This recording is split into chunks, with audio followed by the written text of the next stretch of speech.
জি না, এই পৃথিবীতে অসংখ্য প্রাণী রয়েছে, অসংখ্য জীব রয়েছে, যাদের রিজিকের দায়িত্ব মহান আল্লাহ সুবহানাহু ওয়া তাআলার হাতেই রয়েছে। আল্লাহ তাআলা সূরা হুদের 6 নম্বর আয়াতে বলছেন, ওয়ামা মিন দাব্বাতিন ফিল আরদি ইল্লা আলাল্লাহি রিজকুহা।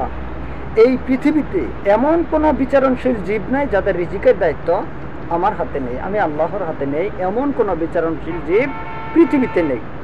তার মানে সকলের রিজিকের দায়িত্ব, সমস্ত দায়িত্ব শুধুমাত্র আল্লাহ তাআলার হাতেই রয়েছে। সুবহানাল্লাহ।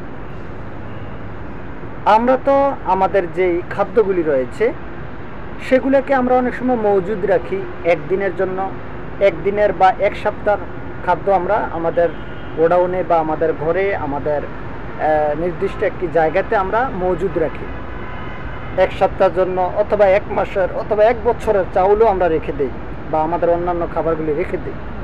কিন্তু পশু পাখির মধ্যে এমন অনেক পশু পাখি রয়েছে যেগুলির সকালবেলা বের হয়, তারা জানে না যে তাদের মানে বিকালে তারা কীভাবে ঘরে ফিরবে, তাদের খাদ্য কালকের জন্য যে তারা আনতে পারবে এই ক্ষমতা তাদের নেই।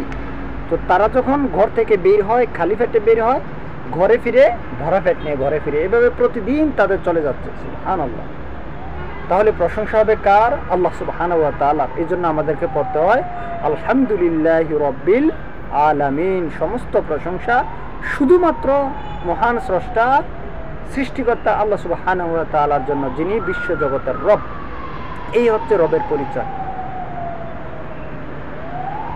আল্লাহ সুবহানাহু ওয়া তাআলা আমাদেরকে এইভাবে খাওয়ান, তিনি আমাদেরকে পান করান। আমরা যখন অসুস্থ হই তিনি আমাদেরকে আবার সুস্থ দান করেন। আমরা যখন কোনো বিপদে পতিত হই তখন তিনি আমাদেরকে এই বিপদ থেকে উদ্ধার করেন।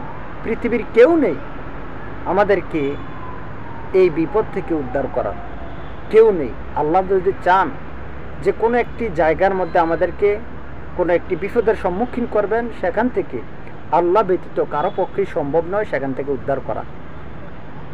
এই জন্য আমাদের উচিত সার্বক্ষণিক আল্লাহ সুবহানাহু ওয়া তাআলার শুকরিয়া জ্ঞাপন করা, আল্লাহ তাআলার কৃতজ্ঞতা জ্ঞাপন করা। আল্লাহ তাআলা আমাদেরকে সঠিকভাবে তার যেন আমরা শুকরিয়া আদায় করতে পারি, সেই তৌফিক আল্লাহ তাআলা আমাদেরকে দান করুন। আমিন।